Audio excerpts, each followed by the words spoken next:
Good morning, class.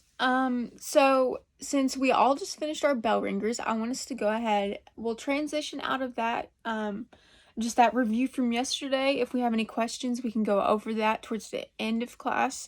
But I want to go ahead and hop in to today's lesson. So first, I just want to give you a few questions. You'll think to yourself about those, and then we'll discuss with some partners. So today we're going to be talking about conjugating AR verbs in Spanish. So first, I just want you to think to yourself about what does that mean? What does it mean to conjugate verbs? Why do we conjugate verbs? Can you think of any examples maybe in English of someone conjugating a verb? But just think to yourself the importance and necessity of conjugating verbs and the role that they serve in any language. We're going to be focusing on the role that they serve in the Spanish language, but I want you to think about that. Think if there's any importance, if you know of any ways. We've discussed a few times in our previous readings where we've seen like, oh, that verb is conjugated. If you can think of any of those examples, maybe think of those. And then why we conjugate them, how to use conjugated verbs. Just brainstorm for a few seconds, any verbs or anything about conjugating verbs. Brainstorm that, and then we'll talk.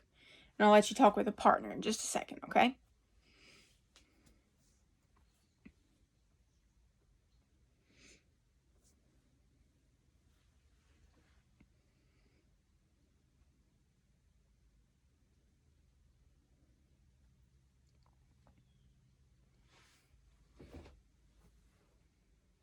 Okay. So now that you've thought about it, go ahead, turn to a partner, discuss that a little bit, discuss what you thought. Maybe if you're not so sure what conjugating verbs means, you can discuss that with your partner. Your partner might know. Just turn to someone around you and discuss that for a minute or two.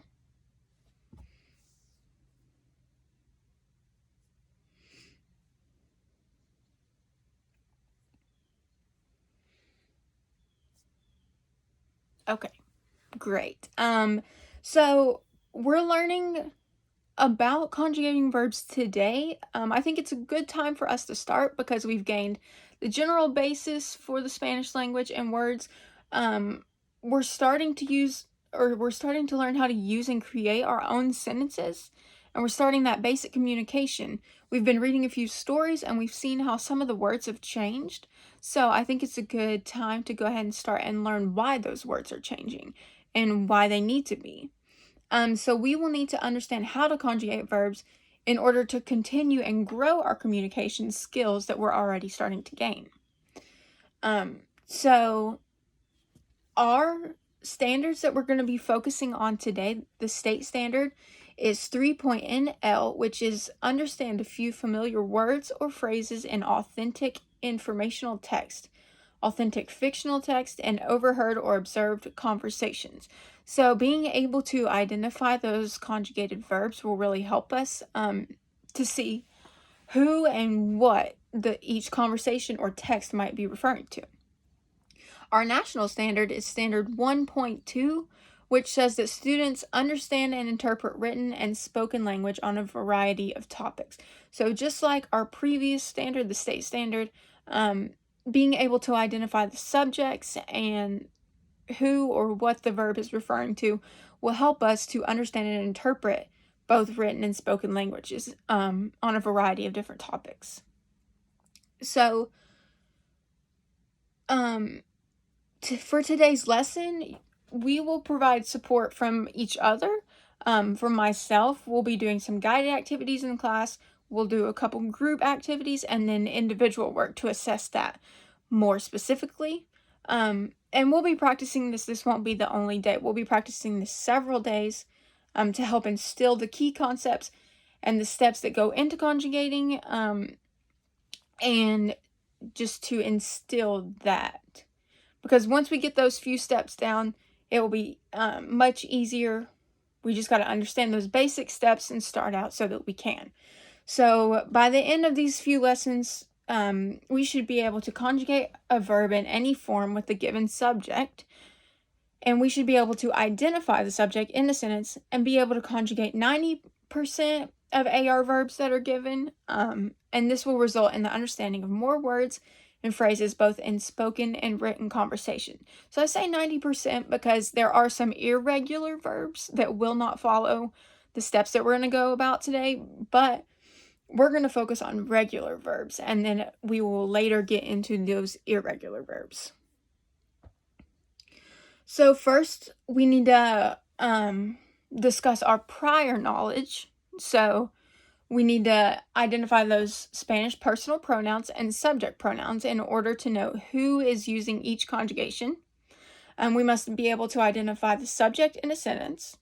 So identifying those personal pronouns or subject pronouns in the sentences in order to understand how to conjugate each verb and who each verb is conjugated to.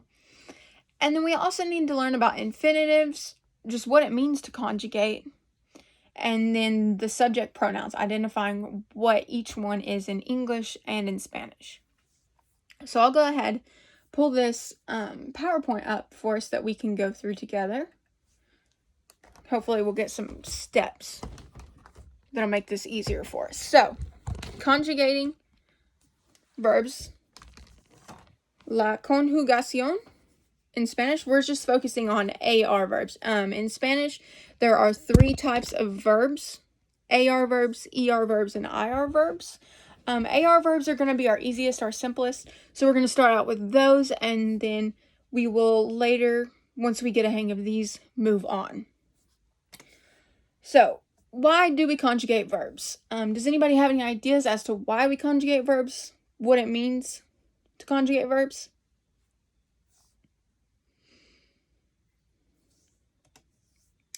So, verbs change their form to match the subject of a sentence. So, like we said, so we know who or what the verb is referring to.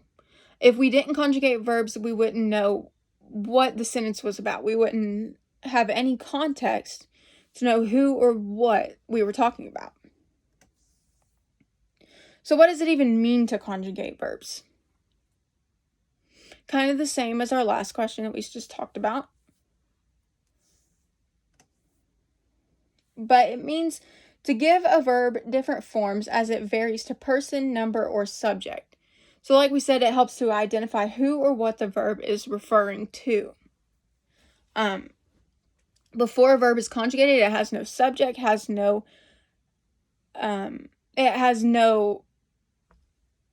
nothing connected to it. So before a verb is conjugated, it would have no connection to a person, to a thing, to any noun. So it's important to conjugate so that we know who it is referring to. So what does each conjugation mean? Here we can see our subject pronouns in Spanish. We have yo, tú, él, ella, usted, nosotros, nosotras, vosotros, ellos, ellas, and ustedes. So some of us know what these are. We should be able to identify most of these. Some of these will be a little tricky, but yo is I. So if you said I need, yo necesito. Tú is you informal. So like if you were talking to your friend, if you're talking to someone you knew really well, you would say tú. Él is he, ella is she, and then usted is you, formal. So you would use usted if you said like you to maybe your boss or to a teacher, to someone in authority. You would say usted instead of you. Nosotros or nosotras, that is just the masculine and feminine of we or us. And then vosotros is you all. You can see vosotros has a little star on it.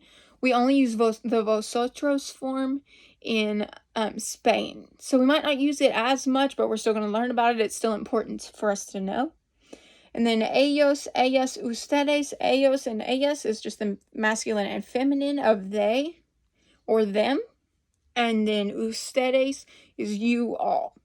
So you'll see that the left side is always going to be singular. The right side will always be plural subject pronouns. We can go on to our next slide.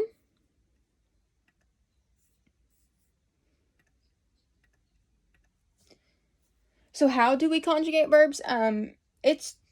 Conjugating verb, it takes basically 2 easy steps. So you will take off the AR endings of a verb, and then you will add on one of the following correct endings. So first off, we need to talk about those endings. Sorry, we skipped a few. First, before we can get into that, we need to know what is an infinitive. So an infinitive, like we said, is those AR verbs. It's the basic form of a verb without an inflection binding it to a particular subject or tense. So for AR verbs, like we're focusing on today, they will all end in AR. And it just means to, and then the verb. So hablar, Hablar, means to talk. We have caminar, which is to walk. Pagar, to pay, and then trabajar, to work. So as you can see, none of these have subjects. It's just the most basic form, no inflection binding it to any subject. It's just the simplest form of a verb. So like we were saying, how do we conjugate verbs? Take off that AR ending, like on those verbs we saw, like hablar, AR. You would take off that AR ending and add one of the following endings to the correct subject. So our endings are going to be o, as, a, amos, ice, on. So we'll add those endings and replace the AR ending. So if you said I talk, yo is the subject pronoun. So yo hablo. Take off the AR, add the O. Yo hablo. You talk, tú hablas. And just for every single one, all 6. So we'll always have this chart to help. So when you think of how to conjugate, you just pair that subject pronoun with this chart of endings to help us.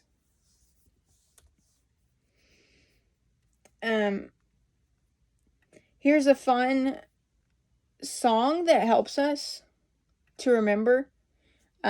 Just help us to remember those endings of each verb. It's kind of catchy, so it'll be good for us to hear. And then it helps to keep the subject and the ending straight. So keep them together so we don't get those mixed up. So here's that song. In this video, I thought we could sing a song to help out with all the forms of most AR verbs in the present tense.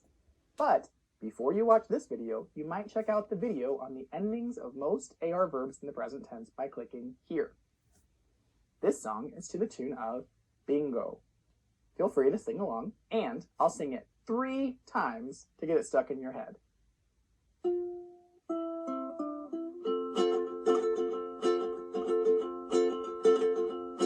For AR verbs in the present tense, like talk, look, and explain. Oh, as, amosano, as, amosano, as, amosan, and ice is used in Spain. Oh, otra vez.